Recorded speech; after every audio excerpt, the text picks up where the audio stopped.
This meeting will be held in accordance with California Government Code Section 59453, subdivision of the Ralph M. Brown Act, California Government Code Section 54950, Series Resolution Number 2022-71, and the Federal Americans with Disabilities Act. While this meeting will be physically open to the public, given the state of emergency regarding the threat of COVID-19, members of the public may also participate and comment via the application Zoom. Zoom information was posted on the agenda. Welcome everybody to the City Council regular meeting for the City of Ceres today, Monday, July 11, 2022. I now bring this meeting to order. Can we please get the roll call? District 1, Councilmember Casey. Here. District 2, vacant. District 4, Councilmember Klein, absent. District 3, Vice Mayor Silvera. Here. Mayor Lopez. Here. Today we have an invocation by Jim Hanna, Ceres Grace Community Church. I believe he's on Zoom. If everybody could please stand.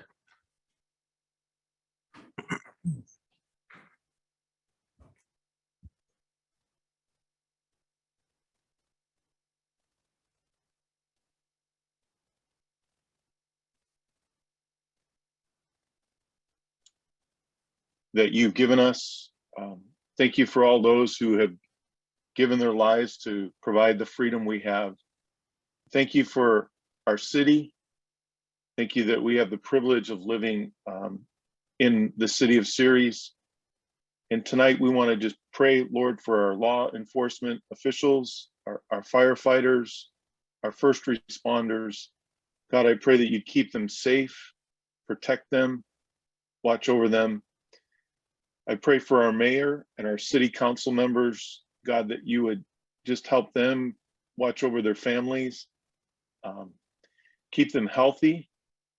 God, I pray for all the city workers, Lord, that give their time and energy to just make our city a safe place to live. I also pray for all of the faith leaders in Ceres, God, that we would work together to help this community be a safer and a kinder place to live. I pray, God, for wisdom for each of these leaders, that you'd help them as they make decisions that impact our community tonight. Just thank you again for all the blessings you've given us in life to enjoy. In your name we give thanks. Amen.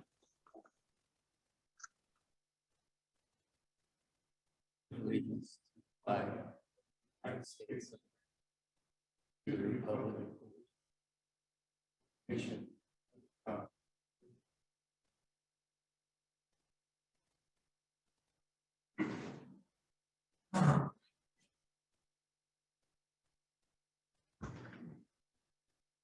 We have no presentations.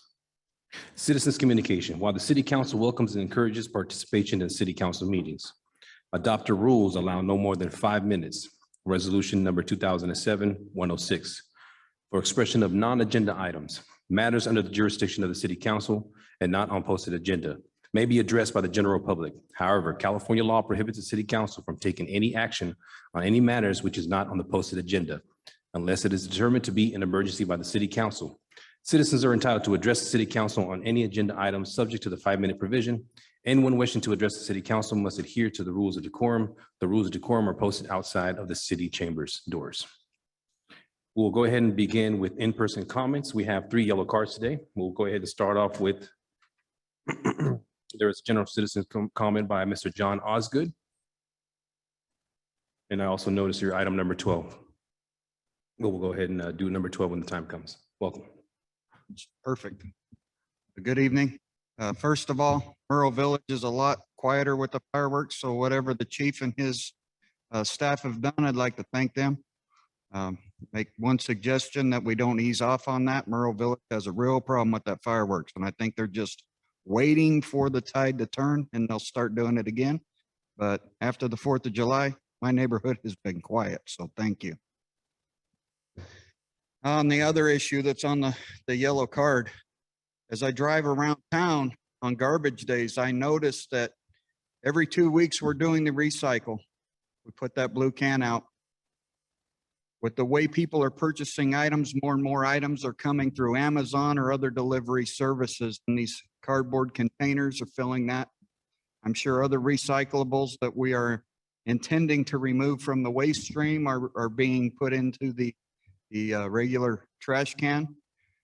It would be my suggestion to reopen talks or negotiations with Bertolotti to have them increase the pickup of the recycle can to a weekly basis. We're defeating the purpose by allowing that thing to fill up. They're going to put the garbage somewhere. It's going to go in the regular refuse can.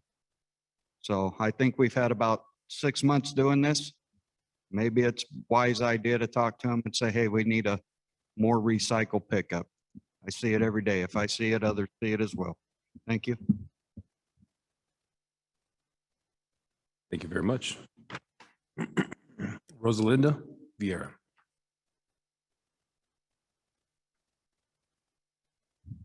Good evening, Mayor and council members. At the last city council member meeting on June 27th, we had former the chairman of the Stanislaus Homeless Alliance, Brad Hahn, here, and he spoke about the county's homeless situation as well as possible solutions. Now, the homeless situation in Stanislaus County is profound, and it's a growing issue here in our community as well as here in our city. I know Klein and Casey have both been pretty active on the homeless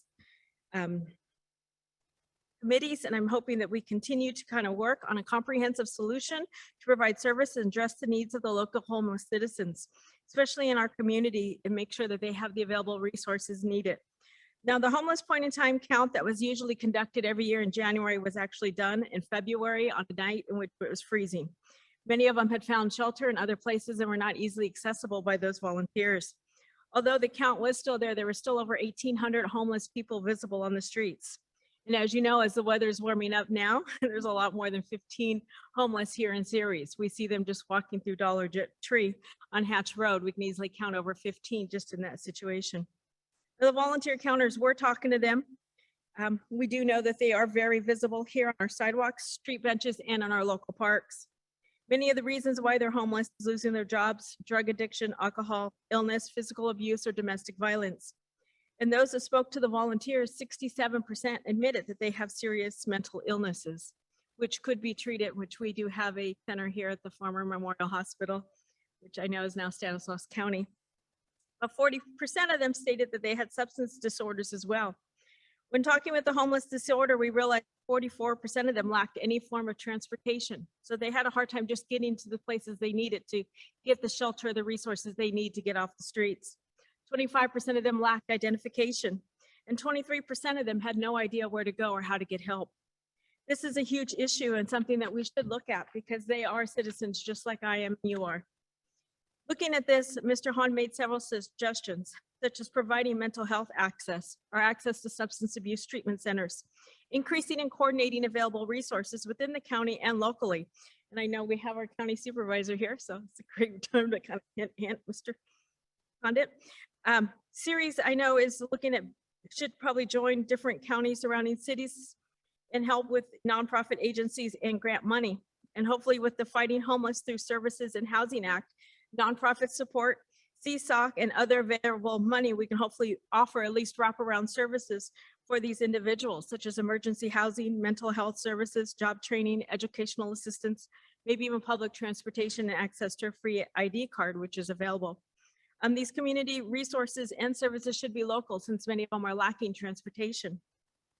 Our police services are limited now, especially after the 4th of July. I know we're still hearing a lot of those fireworks going off, but they're not necessarily social workers there to help them necessarily get off the streets. They lack a lot of the police element, the people element when addressing.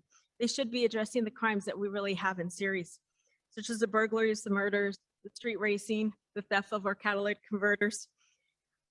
Someone who was 19 myself, when I was 19, I was homeless myself.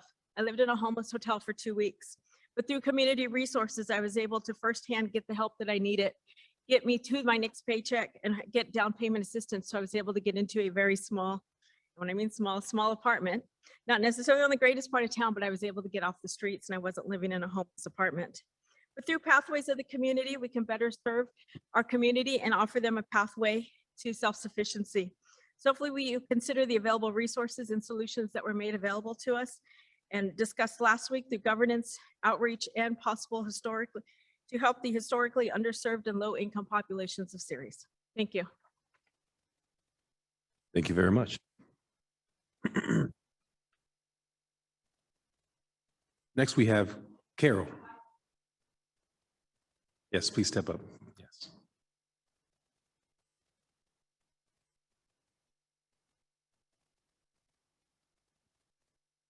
Good evening. Welcome. We are, can you hear me? Yes, we can hear you. Okay. Good evening. We are Carol Blomquist and Jane Manley, volunteers with the Stanislaus Library Foundation. We're here to share with you the depth and breadth of services provided by the Stanislaus County Library System. The library's summer reading challenge is in full swing at all our library branches.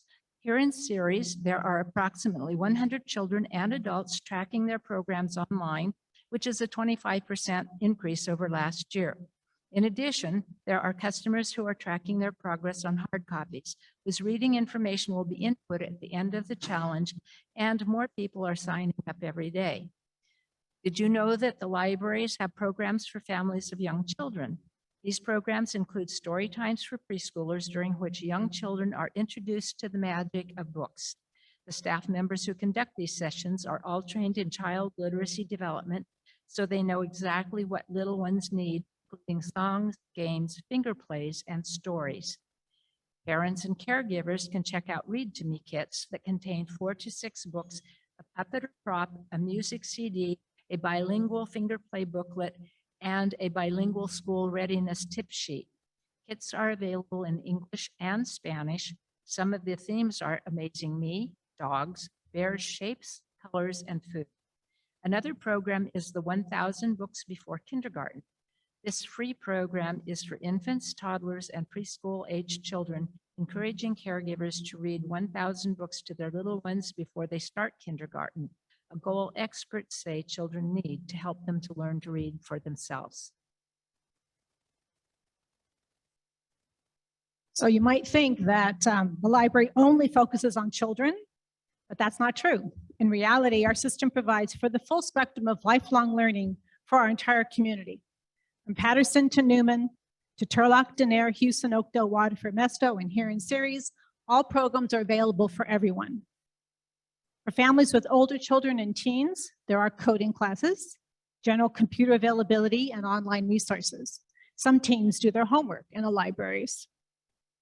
There's also a wildly popular program called Teen Book Box. Each box contains a hand-picked reading selection recommendation based on the teen's preferences, with swag and a treat. At the senior end of the spectrum, some residents are homebound and do not have the ability to get to a library. Volunteers in the home delivery program check out books on the customer's wish list to deliver and then pick up later. Book clubs can borrow multiple copies of books, often with a large print and CD edition available, to read and discuss together. The kits include discussion questions for the participants. We're also excited to share news of a brand new program, an Author Talks ongoing series of live digital events with best-selling authors that's hosted on Zoom that began last week on July 7th. Customers can register for live events, submit questions for the authors, and view recordings of past events. So overall, the library's materials collection is extensive, meeting the wide array of diverse needs in our communities, from medical information and learning new skills to enriching our curious minds. So all these examples, materials, programs, and services indicate that our library system truly serves to create lifelong learners in Stanislaus County. In closing, you can see why our Stanislaus Library Foundation is excited about everything our system has to offer and eager to support it in any way we can. And we're here to spread the word. That's why we came to you tonight, and we look forward to more exciting news from your Ceres branch and your librarian, Susan Sawyer. Thank you this evening for your time and attention. Thank you very much. Do we have any other members of the public that would like to make a comment? Seeing none. Anybody on Zoom? There are no members on Zoom wishing to speak. Okay, citizens communication is now closed. Council members, do we have any conflicts of interest? Seeing none. Moving on to consent calendar. All matters listed on the consent calendar are considered routine in nature and will be enacted by a single motion unless otherwise requested by an individual council member or public for special consideration. Otherwise, the recommendation of staff will be accepted and acted upon by a roll call vote. Is there anyone on the council that would like an item pulled for discussion? Sure. I'd like to put 7, 9, and 10.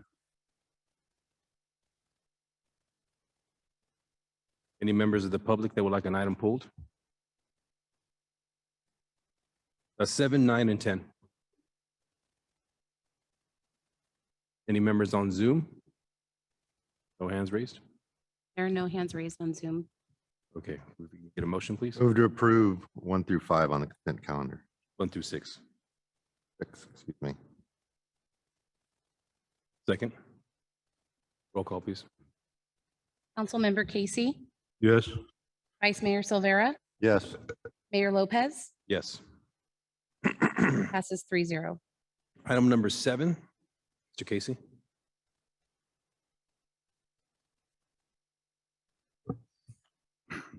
Yes, I want to, we need more information on the reason we're doing this. We only had the opportunity to accept one bid. I'd like to hold off.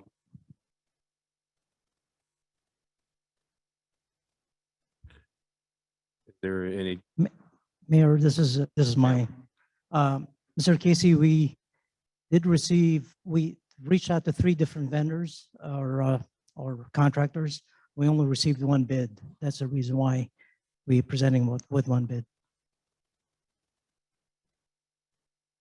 we reached out to 3 vendors and only 1 responded? Yes, sir. Okay. Councilmember Casey, was there a second question to that, number 7? And you're requesting for us to hold off on this item? Okay, is there any other members of the public that have any additional comments to number 7? Mr. Osgood? Here's my concern. I've heard it in past meetings on this issue, these air duct cleanings, these annual routine maintenance items. ARPA funds aren't here forever, and I'm pretty sure the 3 of you know my feeling on those funds. Those funds were taxed unlawfully, unconstitutionally. We're basing our city budget on those funds. Number 1, they're stolen from the people. Number 2, they're not going to be here later to bail us out. You should have sent all those funds back to Washington, D.C. and told them, you will not take advantage of us. We are intelligent enough to budget our own city. We need to take care of these kind of things, air duct cleanings, out of the general budget, the general fund. These things need to be done as often as necessary to prevent illness and injury. Now we're at a position, Public Works needs to do it, and we ain't got the money in the general fund to do it. So we're begging Uncle Sam for money. Yes, please steal from our pockets so we can take care of ourselves. That's unacceptable. Any other members of the public? Go ahead.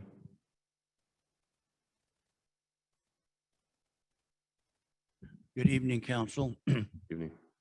staff members. John Warren, City of Ceres.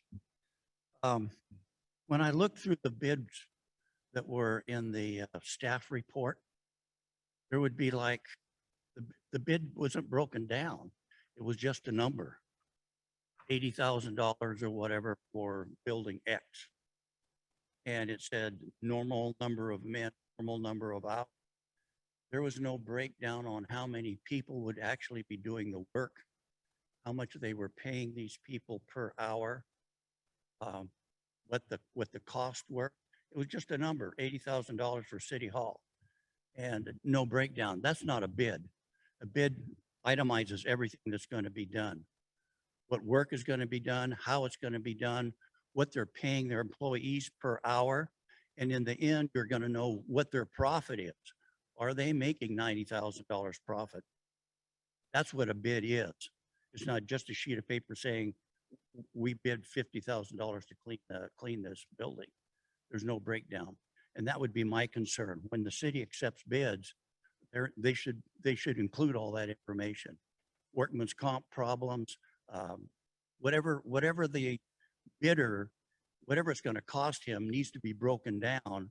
And then there should be a number marked in there for what their profit is. That's what a bid outlines. And so I, as a member of the public looking at that, know exactly what they're basing their bid on. Thank you very much. Thank you. Can- Do you have a comment, Sam? Yes, can I clarify one thing? As far as wages, this is a prevailing wage job. So they are getting Yeah, paid. the prevailing wages. wage, yes, Based on the region and yes. And as far as the having a list of items, this is not a big project. This is one item that needs to be done. It's ductwork cleaning. And there's nothing associated with, it's just a method that any contractor would clean the ductwork. That's what they have to do. It's not like a roadway where you have concrete, we have asphalt, you have base rock. This is simple cleaning job. thank you, Sam. Any other members in the public that would like to add to this? Anybody on Zoom? Bring this back to council. I'd like to motion to table this item to further discussion.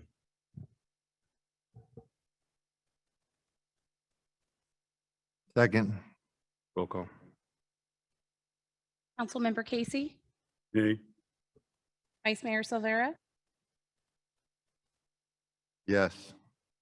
Mayor Lopez, Yes. passes to So what just happened, Alex? City attorney. I'll defer to the city attorney. We had a 2-1 vote to table discussion on the item with 3 members. And I'll ask a question before that. So these ARPA funds were actually passed before, and per the state, they're asking us to bring it forward as a resolution. Am I correct? Yes. Technically, it did pass. Well, this is a specific allocation you've been asked to vote on. And we didn't rule on allocation. We ruled on whether we're going to put it off to a later meeting. So we Well, still have the The consent resolution. item there. Right, substantively, procedurally, you tabled, to pass a resolution takes 3 votes. You could table it on a 2-1 vote if there's only 3 of you. Okay. So it's put off now Okay. for future, Wanted to make sure. yes. Okay, thank you very much. Councilmember Casey, item number 8.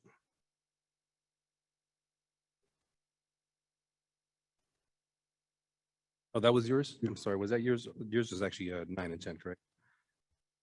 Item number 8. Right, mine's not. Yeah, thank you, Mr. Osgood. Appreciate that. No problem, no problem. We all got to correct each other sometimes, make this thing work, right? Thank you. Chief Collins, my question is, myself being familiar with civil asset forfeiture, is kind of in that realm. How much of the funds that we are asking to use have not been adjudicated? I don't have an answer to that question. We should have the answer before we approve using funds.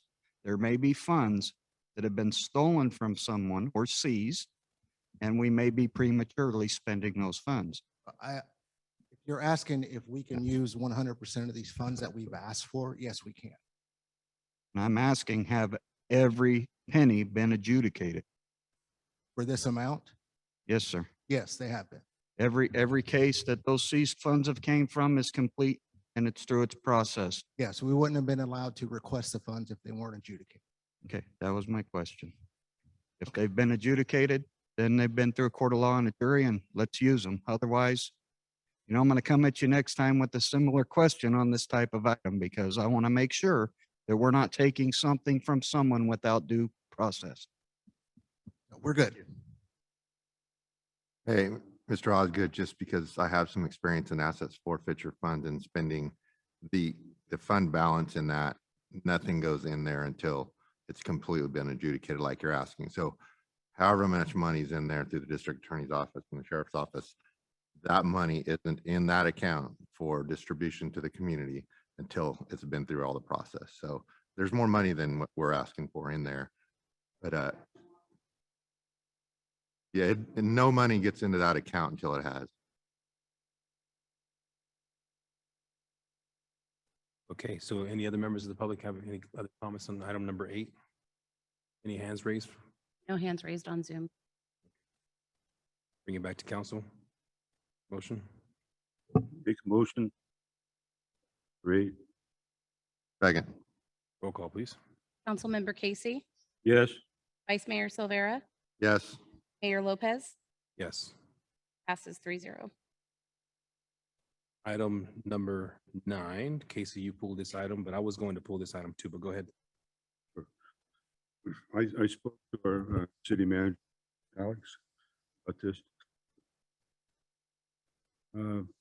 Lots of the public reports that we get at the first meeting of the month, the Ochoa Park is inundated with repairs, and I noted that that's not one of the parks cameras going to be located.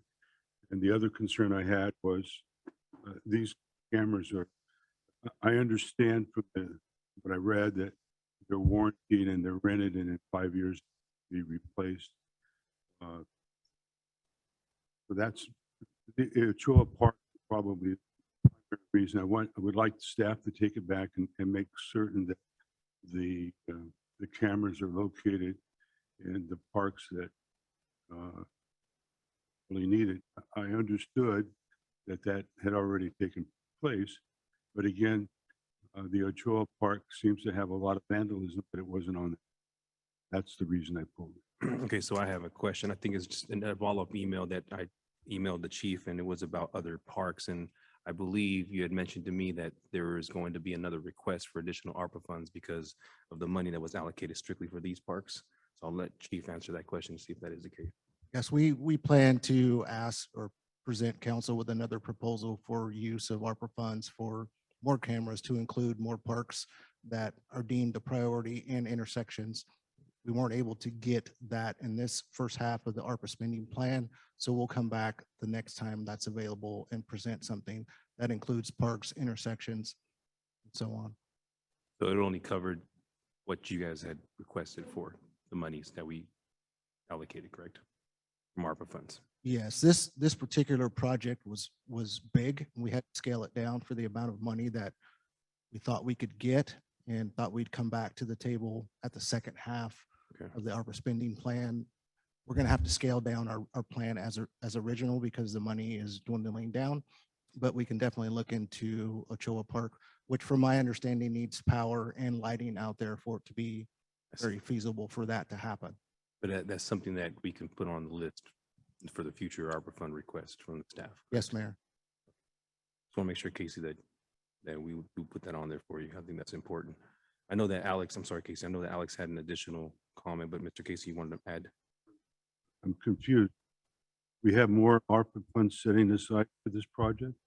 We didn't want to. No. For the next round of ARPA funds, they're going to put in a request to fulfill the rest of the locations that they were thinking of. They had to scale down because it was not enough money. So the power question about not having power out to the lights where the cameras go. I mean, today's technology, aren't there such things as wireless cameras? Again, since I've been on the council, almost every public works report first of the month is about Ochoa Park, vandalism that goes on there. And I understand the vandalism going on the other things. It would just seem that and it's not so much, I mean, it is the vandalism, but the vandalism at that park seems to be expensive. So it would just seem to be more to be protecting that at all possible. That's the primary reason I pulled, is because Ochoa Park's not there. The second part is it is their lease cameras for these projects. So in 5 years, if we don't have another ARPA fund, what are we going to do? But I'm not sure. I'm confident of you, Chief, and Sam, that you looked into it. Maybe just look a little harder. That's the reason I pulled it. And just to add, Alex, you were going to add something to this. That's correct, Mayor. If I could respond, and I think what the chief was saying is, I would consider this phase 1 of our camera project. Phase 2, we have not identified those locations. I think Ochoa Park is a prime candidate because of those issues we've been having there for the phase 2 rollout, or for the phase 2 rollout of the project. So again, it will really at the council's pleasure, but would consider this phase 1 Phase two would be a more broad deployment of those cameras to potentially include Ochoa Park. The second thing is this request does not include funding for installation and materials of the cameras. So we're requesting an additional $30,000 of that PD building security program or project that was not allocated to be allocated to this camera project for labor and installation.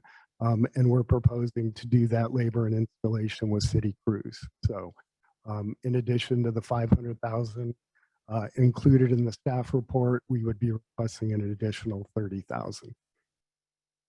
And where is that 30,000 going to come from? ARPA fund. ARPA funds. I have a comment, since Jim, Ochoa Park's in my district, and as you know, I've championed finishing that park since I was elected and even before.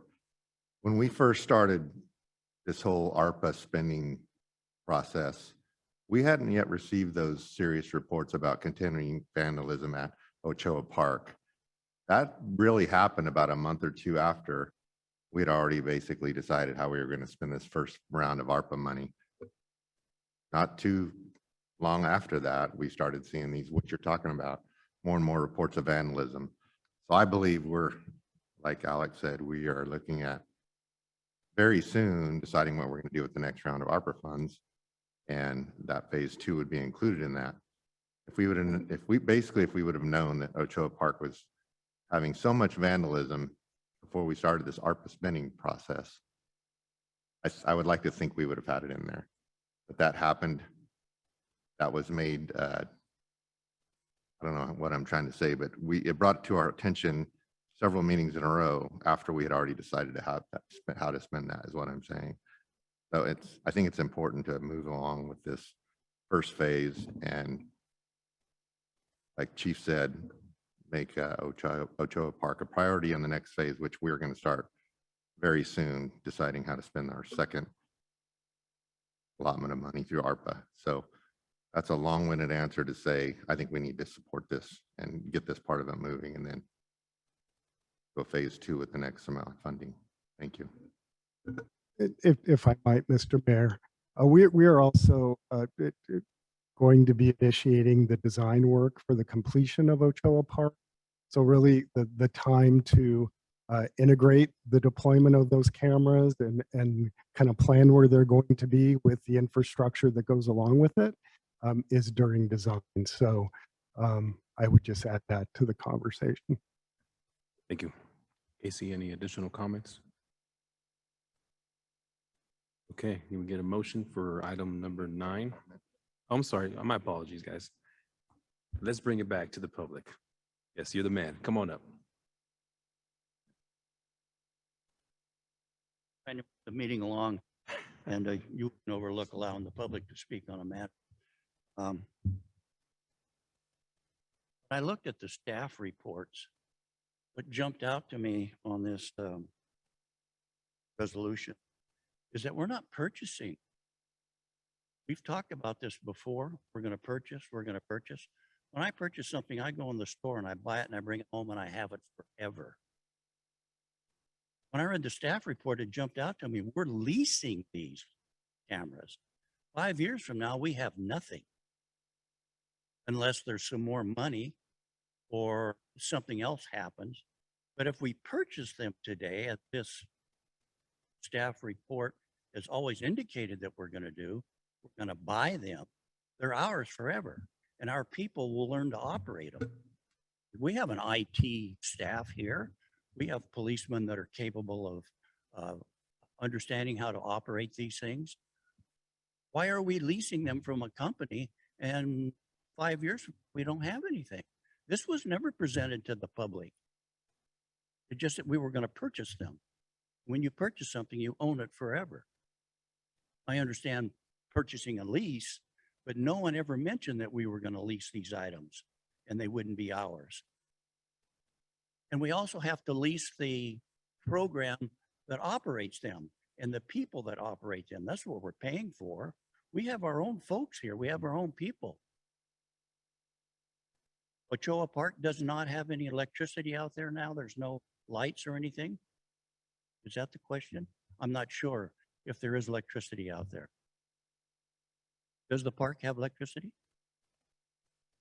No, No. they don't have any lights or in the evening or anything. So that wasn't in that phase when that park was built. So we're going to put grass in, but we still don't have lights. Well, if we could budget for the lighting, we'll be more than happy to install it. I mean, We had some ARPA funds. Maybe we should have some electricity and lights out there before we put the grass in, or included that portion with the ARPA funds and added that, so we could have done everything at the same time. But that's my thought on this matter. I would hope that we would buy something that we would have and can use and can upgrade as time goes by, not lease it and have it go down the road and we don't have it again. All these people sitting in this room, a lot of them are not going to be here 5 years from now. And we're going to have a system that may not be compatible. We won't have any system at all. I know Samara Park, or I remember Samara Park, I believe, has some Caltrans funding for their cameras and things that's coming in the future. And so I would, maybe Caltrans has some dollars for us to use at Ochoa Park as well. But the camera system for this city needs to be integrated into the police department on cameras so they can visually see what's going on out there where these cameras are, similar to the system that Modesto PD has. And I've suggested that before. This system here, I don't think we're going to get our bang for the buck. Thank you very much. Any additional comments?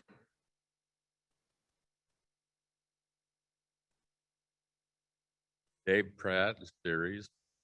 If this park keeps getting vandalized, I suggest to put a fence around it till you're ready to put lights in there and have the neighborhood take more responsibility. Quit wasting money, rebuilding it just to have some people come in there and have fun. Thank you. Any additional comments from the public? Bring it back to Zoom. Anybody else? Oh, you're Sorry. quick. Sorry, Rosalinda Vieira. I was just touching, because I sit on Measure H and I was looking over our budget from our March meeting, and I saw that there we had, and it may be a whole different kind of category, but looking at the budget for photographic and recording equipment, there was a $50,000 approval on the budget, and it doesn't look like anything was spent as of our March meeting. So I don't know if maybe that's something that could be possibly used to address some of the other parks or address some of the costs that are associated with this.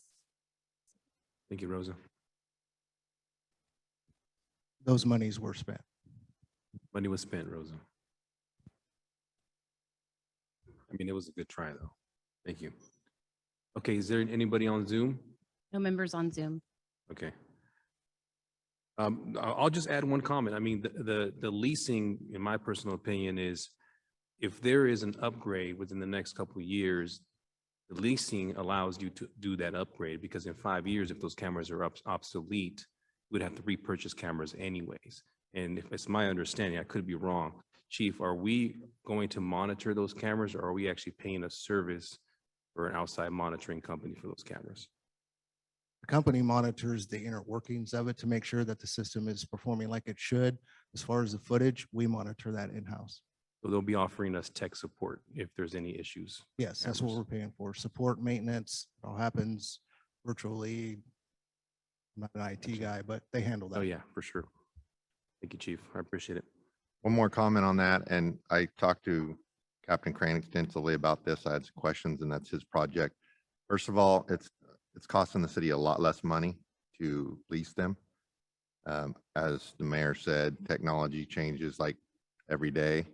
And if we could literally be stuck with 5 or however many cameras that are virtually useless to go along the IT part in 5 years, all of the maintenance is done by the contractor. Everything, any repairs, any maintenance, all done by them. The only thing we're going to do for 5 years is monitor them. Tell them if there's an issue. Like the chief said, they'll know by their inner workings of their system. So just on those things alone, this is definitely a better way to go, to lease them instead of purchasing them.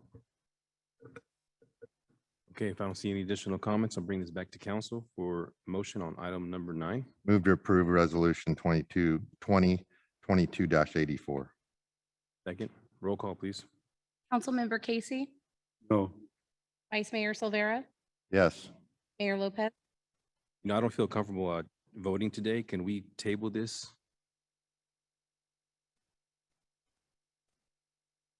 Motion is tabled. We need a- Second, we need the a- motion to table. He's saying. City attorney, City Attorney? You can rescind your motion before the vote. With a first and a second to rescind.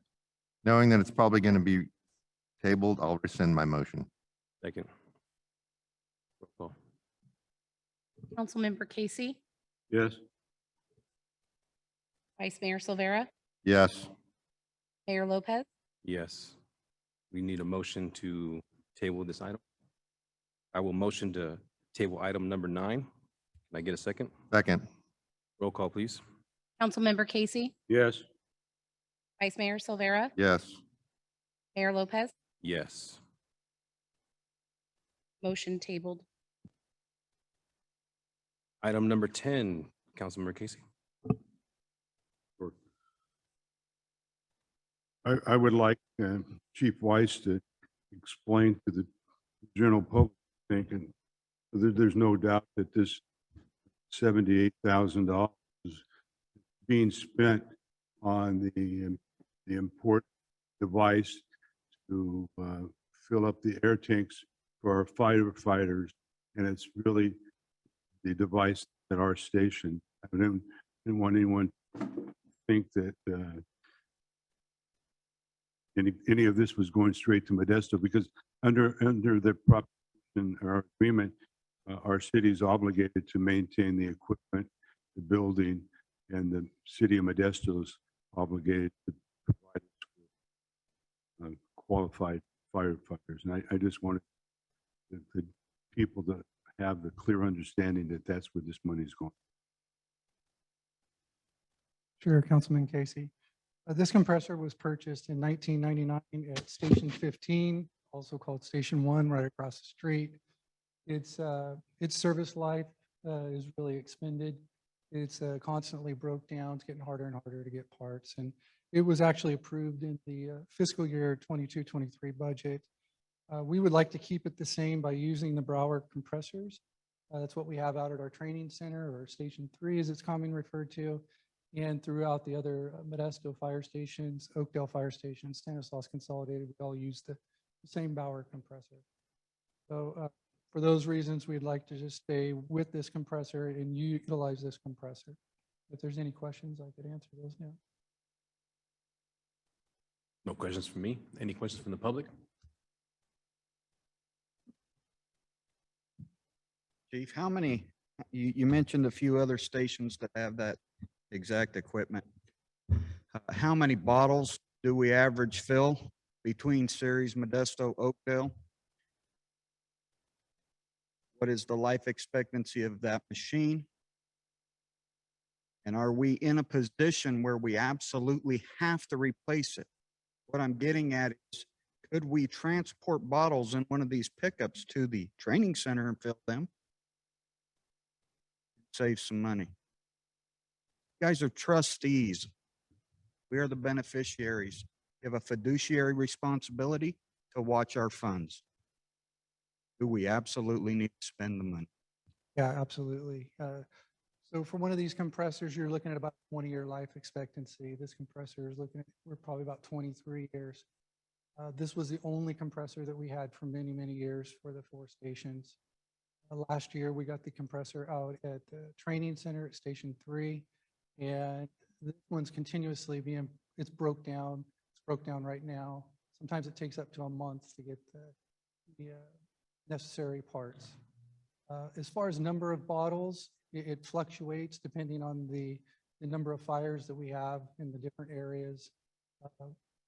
When we put on an academy, they're filling up bottles all day. I think some of the council members got to see the bottles being filled out there at the training center when I gave them a tour over the past couple of months. But to give you an accurate, this is how many bottles we fill up, I couldn't tell you. Okay, so on those days, and we know we're partnered in the training center, where there is a compressor that's adequate and capable of filling these bottles, we're using that compressor quite a bit. But there are days where the compressor 2 miles down the road is idle, Correct. then we don't need to spend this money. Thank you.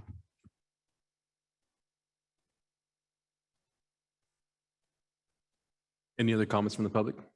Step on it. John Warren Series. I just had a question. How many of these compressors are there in our area?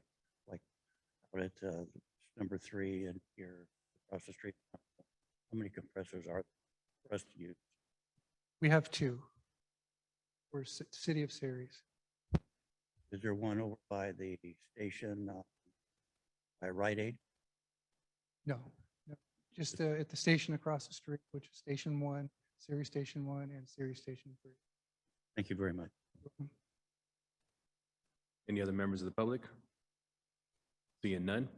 Zoom, No members on Zoom. bring this back to council for any questions.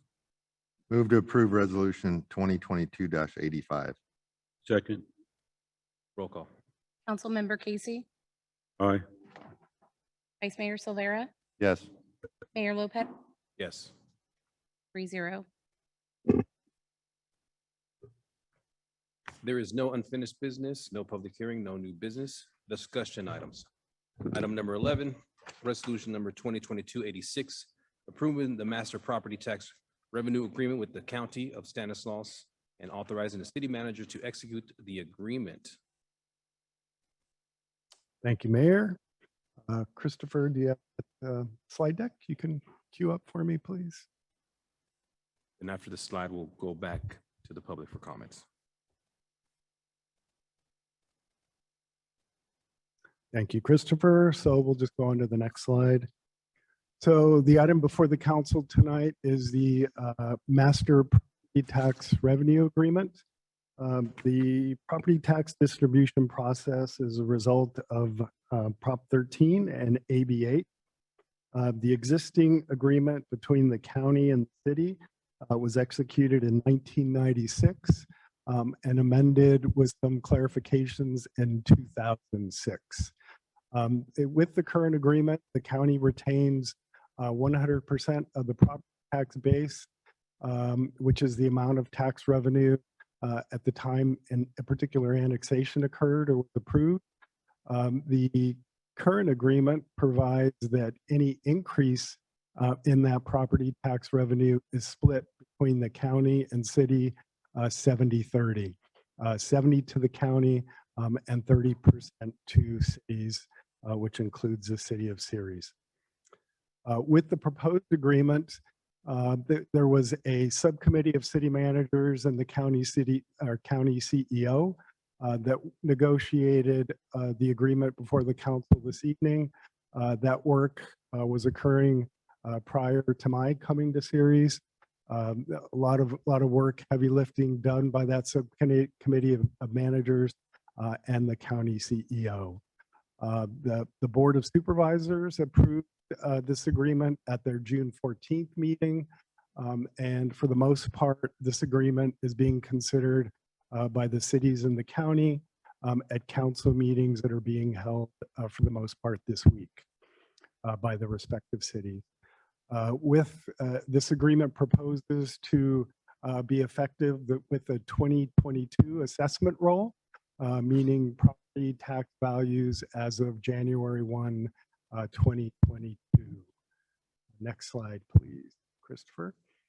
The proposed agreement would continue until one of the parties terminates the agreement, either the county or the city of Ceres. It applies to properties annexed following the effective date of the 1996 agreement. The county would continue to retain all property, the base property tax revenue, and growth in property tax revenue, or that incremental growth, would be shared between the city and county 50-50, which is definitely a better deal than what we have currently. Next slide. The county recognizes that there could potentially need to be some incentives for cities to consider annexations of county pockets or county islands within the incorporated city. So if the city were to consider a future annexation of one of those county pockets, there would need to be a separate agreement with the county in regard to property tax sharing. This would be effective, or for it to be effective for the fiscal year 2023. The county is requesting that cities approve the agreement by July 20th, 2022. There is a positive impact with this proposed agreement, and estimates are between $200,000, $215,000 a year, and that increase would occur for the current fiscal year 22-23 if this agreement is approved by the council. So the recommendation this evening is to adopt resolution 86, authorizing the city manager to execute the master property tax revenue agreement with the county of Stanislaus.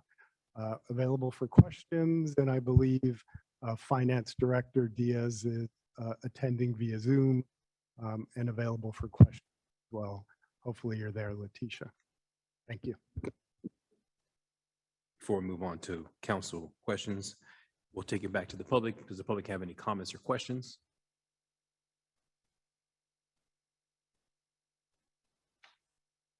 Just assumed I was the only one. Okay, so my understanding from the slideshow there, the county approved this on June 14th. We had they're requesting us to make a decision before July 20th. So I know I'm up here all the time. Well, I've been absent for a while, necessity, but every time I come up here, I got to say last minute. Why are we doing things last minute? Alex, we could have brought this at the last city council meeting. We didn't have to do this and put ourselves in a position not to be able to give the county a response if we decided to table it tonight. Ask you guys time and time again to give us time. We, the public, need time to research these things, to know where we stand so we can give you guys adequate opinion. Understand our voice is just an opinion, but so is yours. You guys have access to all these officers. We got to make phone calls on our own time. This is being presented to us tonight, again at the last minute. Please, please, let's start utilizing the time we have. We had 2 weeks ago, we could have brought this. Back to the last minute. Any other questions from the public? Zoom? Anything on Zoom? No members on. Okay, I'll bring this back to the council. Any comments from the council? No comments? And we have a motion? One comment, this has been a long time coming. It's been in the works for a long time. Thank you to Supervisor Condit and his crew for pushing this through.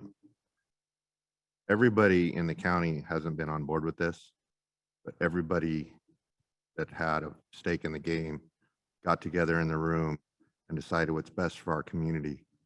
And that's why we're going to be able to vote on this tonight. It's been a long time coming. It's going to be great for our city, for the other cities in Stanislaus County. And I'm just happy to be up here to be able to be a part of this. This has been something that's been in the works for a long time. I'll move to approve Resolution 2022-86. Second. Roll call, please. Councilmember Casey, Yes. Vice Mayor Silvera, Yes. Mayor Lopez, Yes. passes 3-0. Thank you very much. Moving on to council referrals. I'll go ahead and take this back to Vice Mayor Silvera.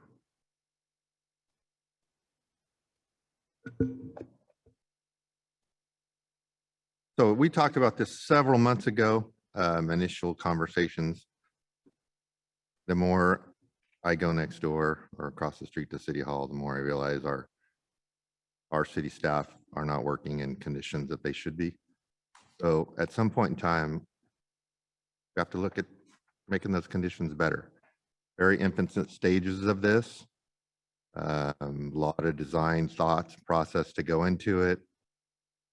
Obviously funding, where would we get the money to build this? Those are all questions everybody in this room should have, and as do I. But if we don't start the conversation now, when do we start it? The time is now to start the conversation. In my opinion, we have a lot more research to do before we do any kind of board resolution, like deciding how much money to spend doing this. I think it's just at the very infancy stages of research and looking to see what's out there, maybe how other communities have done it, how they paid for it. I would say that I wouldn't want to make any kind of a motion or vote on anything tonight because this is so at the beginning of the process. And that's my comment. Comments? Casey? I agree. Vice Mayor. Got to start somewhere. We'll start. I agree as well. Let's take this back to the public for some additional comments. I believe, Mr. Osgood, you did write down number 12.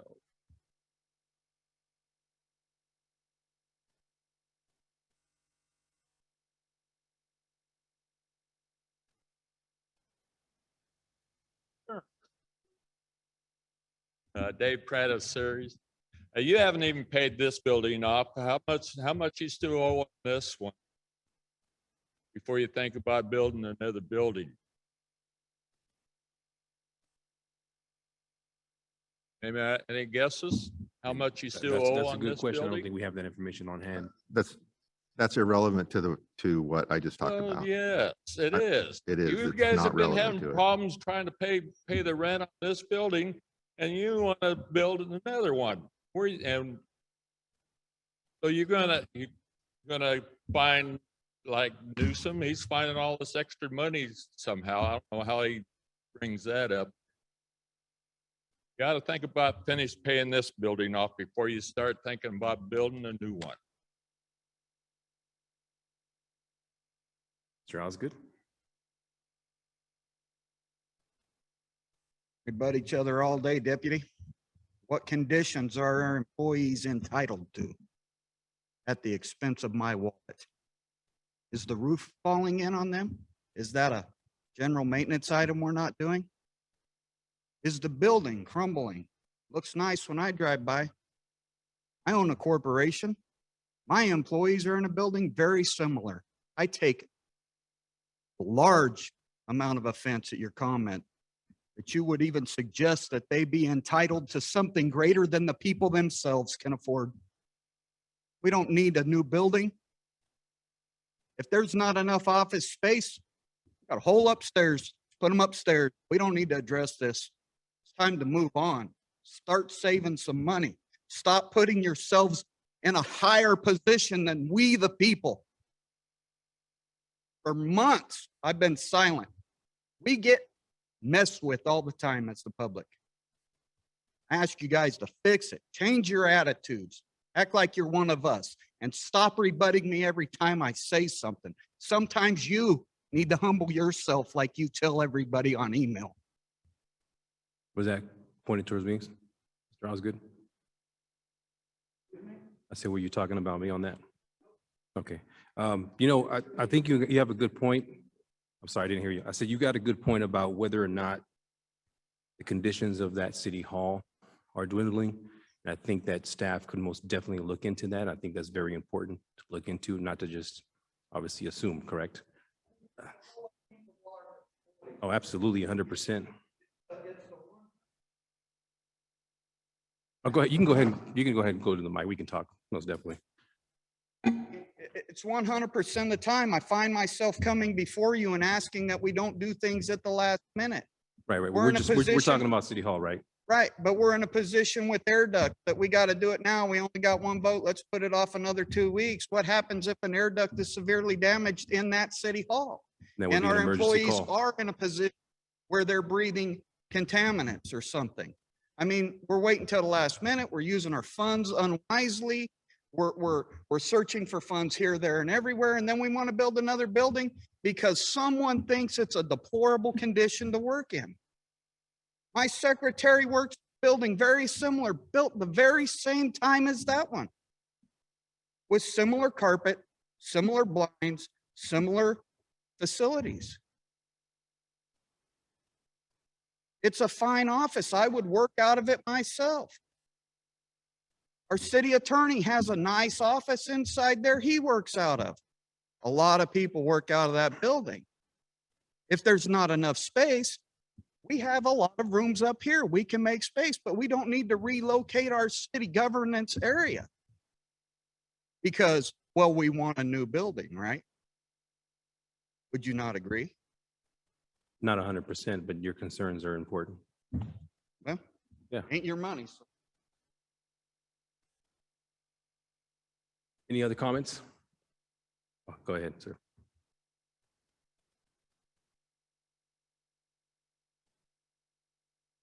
John Warren, City of Ceres. Thank you for allowing me to speak on this matter. Yes, Mr. Silvera is correct. Mr. Casey is correct. You have to start somewhere if you want to plan for something down the road. That's a great thought, but just the planning and the thought process and the staff work that's going to go into that costs the city money. Nothing is free. It has to be paid for. And looking into how you're going to obtain funds costs money. At this particular point, I have to agree with Mr. Dave.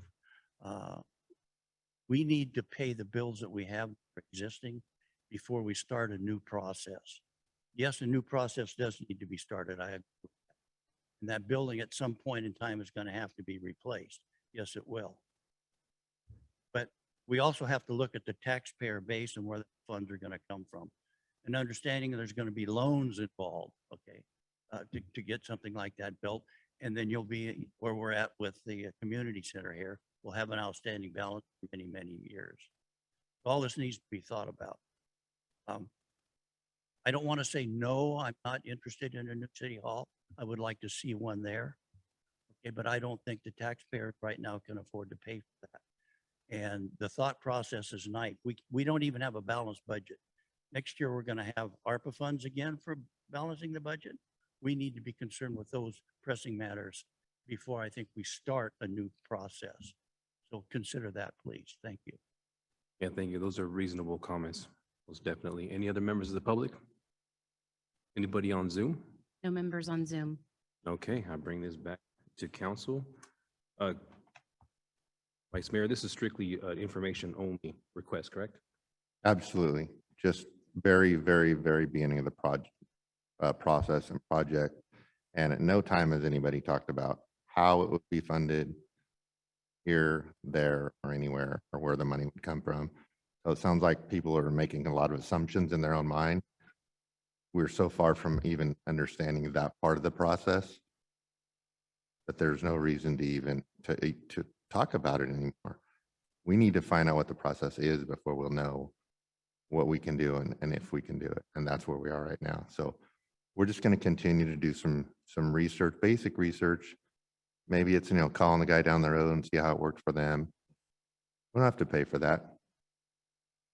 Our neighbors are pretty generous. They'll help us out. So I think people are getting way in front of this. We're way not at that point yet. So thank you, Alex, for entertaining this, and we'll see it again on agendas, and we'll probably talk about it more before it's ever on something that we'll actually have to have a motion and a vote for. So thank you very much. Thank you, Alex. You have your direction. Appreciate that.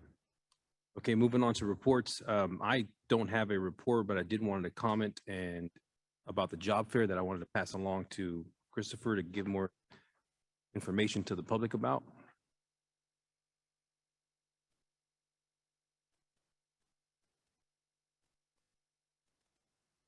Mayor and council, we have a job fair tomorrow in this building, the Ceres Community Center. It starts at 10 a.m., goes to 3 p.m. And if you're a veteran, then you're welcome to come a little early at 9. We have 60 employers that will be here. So it'll be a big event, hopefully very successful. So tell everybody about it and we'll try to get as many people here at the job fair tomorrow. Thank you. We don't have a flyer to display at the time. We do have a flyer on our website It's on the website. Okay. and posted to social media. Okay. And if there's any veterans here who need additional information, please reach out to Christopher after we are done. Bringing this back to any reports from the council? Thank you, Mayor. I'd like to, last Tuesday, I just talked about the concert in the parks. I have a couple of grandchildren from San Francisco who love Mexico. So they were visiting us at a family situation, and they saved up, meaning they didn't have any lunch, and they were all excited to tell them about all the good I have. When we got there, there's no food, Mexican. Thanks to our able-bodied director of recreation, we were able to get a taco truck there, and my grandsons are happy, and the old saying, when the grandsons are happy, the grandpa's happy. So thank you very much for doing what you did. Also, I'd like to comment on the code enforcement. We are off to a start. It's not quite as fast as some of the public would like, and me being one of the public, but I see some, we still need to improve on the communication, and we have the neighborhood people putting their trim in front of the yard, and then we have the other people who want to take it to the end of Richland, right at the end of our city limits. And I'm happy to report that I reported that, I think, on Sunday or maybe Thursday. At any rate, whatever day I reported via that app that we have, it was actually taken care of the next day. So good job, Chief. Good job, City Manager. Just keep improving. Good job, but not quite as fast as a lot of people would like to see. But again, thank you for what you're doing. Thank you. Thank you, Councilmember. Okay, to comment on Jim's food at the concert in the park issue, we did actually have a food vendor scheduled, and they had a mechanical problem at the last minute, literally like at 5:30, 5:45. And Joey did get a hold of our local Kickin' Tacos. They brought their food there, and everybody was happy. So that was great. We do have 3 or 4 food and drink vendors every Tuesday night. We have 2 more weeks of concerts in the park. Tomorrow night from 6 to 8, we have Levon and the Trainwreck, a local band here that has a big following, and the night sponsored by Alfonso's Mexican Grill. So come on out from 6 to 8, hear some great music. And then next week, we don't have a meeting, so I'll just talk about next week. Sponsored by Adam Gray, and we will have the amazing local musician and her band, Patty Castillo Davis, and a gathering of the vibe. So come on out tomorrow night and next Tuesday, and we're just looking to make this thing bigger and better every year.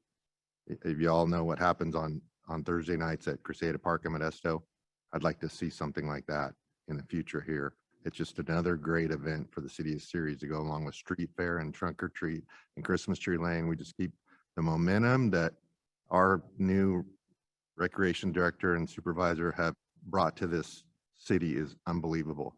We're lucky to have them, so let's keep it going. Support the next 2 Tuesday nights, and then whatever the next event, support that too. So thank you very much. Okay.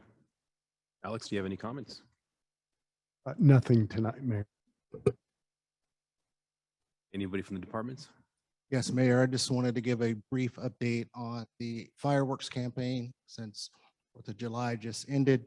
I'll briefly go by dates.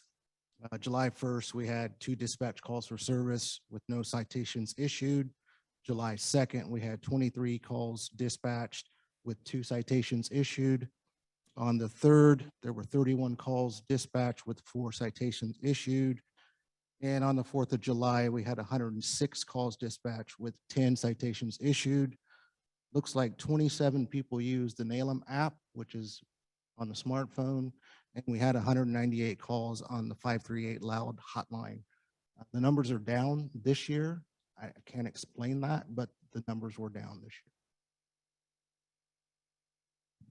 year. Any other questions or comments? I don't think so. Thank you, Chief. Okay, good evening, Council and Mayor. Over the 4th of July weekend, we ran 76 calls for service. We had 8 vegetation fires. And over the 4th of July, that day, that particular day, we had 25 calls for service, 5 of those being vegetation fires. Those were part of that 7 I just reported for the whole weekend. I'm really happy to report we had 0 structure fires. We thought we had 1. It was actually a large garbage can in the backyard on fire here on Stanford. It looked like it was a house fire, but thankfully it wasn't. So really happy that we didn't lose any homes this 4th of July. Like Chief said, calls were actually down this 4th of July. Sometimes it's no rhyme or reason. We always try to figure out why, and we try to predict. Maybe because it was on a Monday night and it was a long weekend, so maybe by the time Monday rolled around. But anyways, we're very thankful that the calls were lower than anticipated. Just another note, that night, we got the call to help out at the Electra fire at Amador County. So 4th of July, we're running around and they needed help desperately. So we were able to get 5 personnel up there the next morning after the 4th of July. So they're actually coming home tomorrow. So they've been up there since July 5th. Thank you for that information. Any of the other department heads would like to make any comments today? Christopher, looks like you have a comment. I want to thank Anthony Sims, our Economic Development Manager, for the work that he's done over the last few months for the city. His last day is tomorrow. He will be missed. Thank you, Anthony. A round of applause for Anthony. Thank you, Anthony. I appreciate you. Any other comments? Okay, seeing none. Mr. Supervisor, do you have any comments today, sir? Thank you for being here today. Okay, this meeting is now adjourned. God bless everyone. Have a good day.